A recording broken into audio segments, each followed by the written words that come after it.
আজকে inside kitchen চ্যানেলে রান্নাঘরে থাকবে বোঁদের রেসিপি।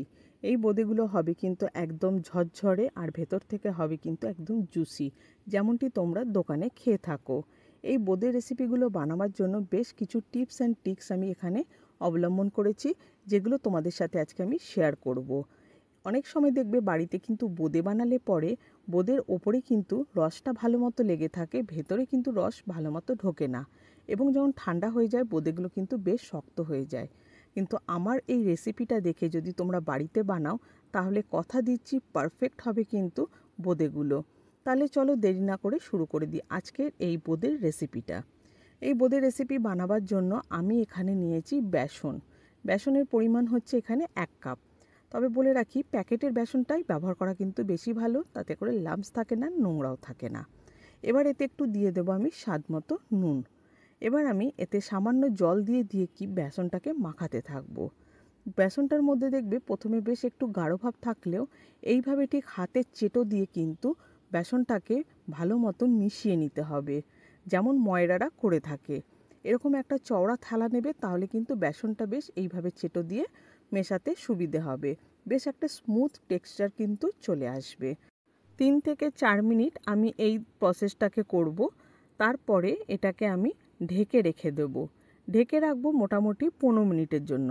অবশ্যই কিন্তু এটাকে একটু রেস্ট দিতে হবে, না হলে পরে বেসনের যে কণাগুলো এখনও ফোলেনি সেটা কিন্তু যখনই জল পাবে বেশ ফুলে উঠবে, তাই এটাকে অবশ্যই একটু রেস্ট দিতে হবে। চলো তাহলে আমি এটাকে 15 মিনিটের জন্য রেস্ট হতে দিয়ে দিই, তারপরে ফিরে আসছি তোমাদেরকে পরের প্রসেসটা দেখানোর জন্য। এবার আমি এখানে বানিয়ে নেব মিষ্টির রসটা। তার জন্য এখানে আমি দিয়েছি 2 কাপের মতো চিনি আর দিয়ে দিচ্ছি 1/4 কাপের মতো জল। এবার এটাকে মিষ্টির রসটা আমি হতে দেব। মিষ্টির রসটা কিন্তু মাঝে মাঝে একটু নাড়াচাড়া দিয়ে দিতে হবে, নাহলে কিন্তু নিচে লেগে যাবে। কারণ এখানে জলটা কম দিয়েছি, এই কারণে মিষ্টির রসটা কিন্তু একটু গাঢ় দেখেই হবে। বেশ মোটামুটি 2 থেকে 3 মিনিট এটাকে পাক দিলে পরেই দেখতে পারবে বেশ ভালো একটা চটচটে ভাব আসবে। আচ্ছা, আমি এর মাঝে দিয়ে দিচ্ছি একটু কেশর, কারণ কি রঙটা আমি একটু হলুদ আনতে চাইছি, সেই কারণে।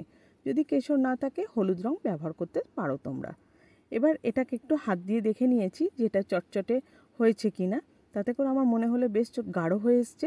এবার এতে দিয়ে দিয়েছি 1 টুকরো লেবু, যাতে করে এই যে চিনিটা যেটা ঠান্ডা হলে পরে কিন্তু একটা ক্রিস্টাল ভাব চলে আসে, সেটা যাতে না হয় তার জন্য কিন্তু অবশ্যই এই পাতিলেবুর টুকরোটা দিতে হবে। এটা কিন্তু একটা টিপস ছোট দেখে, তাই তোমরা কিন্তু অবশ্যই এই প্রসেসটা করে থাকবে। অন্যদিকে ব্যাটারটার আমার 15 মিনিট রেস্ট দেওয়া হয়ে গেছে।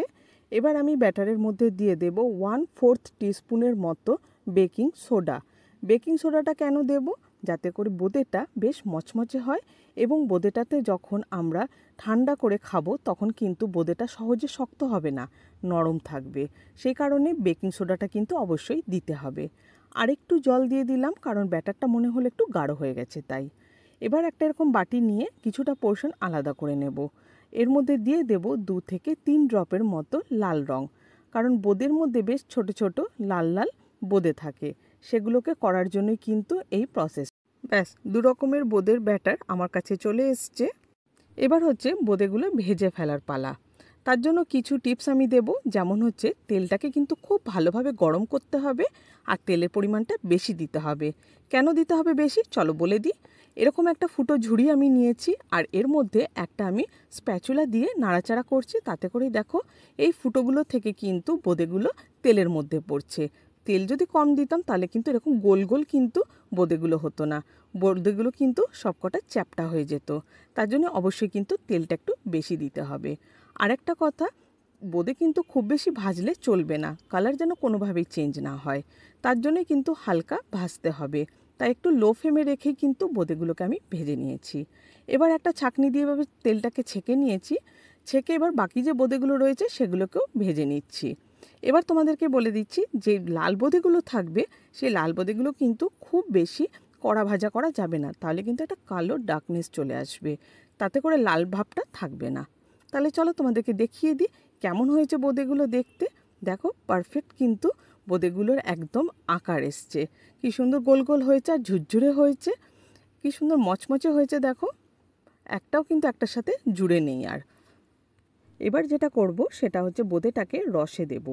বোঁদেটার জন্য যে রসটা আমি বানিয়ে রেখেছিলাম সেই রসটার মধ্যে এই বোঁদেটাকে ঢেলে একটুখানি বেশ 3 থেকে 4 মিনিট হাই ফ্লেমে একটু কুক করব, যাতে করে রসটা বোঁদের গায়ে ভালো মতো লেগে যায়।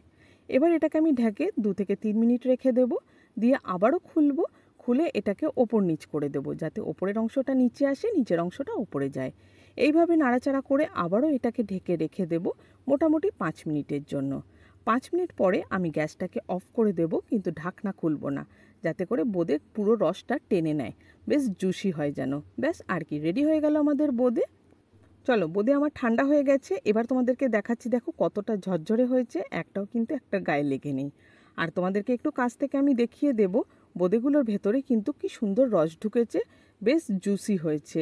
এরকমভাবে একটা বোঁদে কিন্তু ধরে একটু প্রেস করলেই দেখবে রস বেরিয়ে আসছে। ব্যাস আর কি, এত সহজ রেসিপিটা, যেটা কিন্তু দোকানে একদম পারফেক্টভাবে বানায়, সেটা কিন্তু আমরা বাড়িতে বানিয়ে ফেলতে পারবো।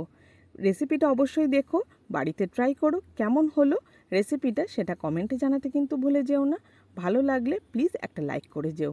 আর হ্যাঁ, আমার ইনসাইড কিচেন চ্যানেলে যারা নতুন নতুন সদস্য আছো, এখনও সাবস্ক্রাইব করোনি, তারা চ্যানেলটাকে প্লিজ সাবস্ক্রাইব করে রেখো। বেল আইকনটাকে অবশ্যই ক্লিক করবে, যাতে করে যখনই নতুন কোনো ভিডিও আপলোড করব তার নোটিফিকেশন সরাসরি তোমরা আগে পাবে। তাহলে আজকের ব্লগটা এখানেই শেষ করছি। নতুন একটা ব্লগে নতুন একটা রেসিপি নিয়ে খুব শিগগিরই তোমাদের সাথে আবার দেখা হবে। টাটা।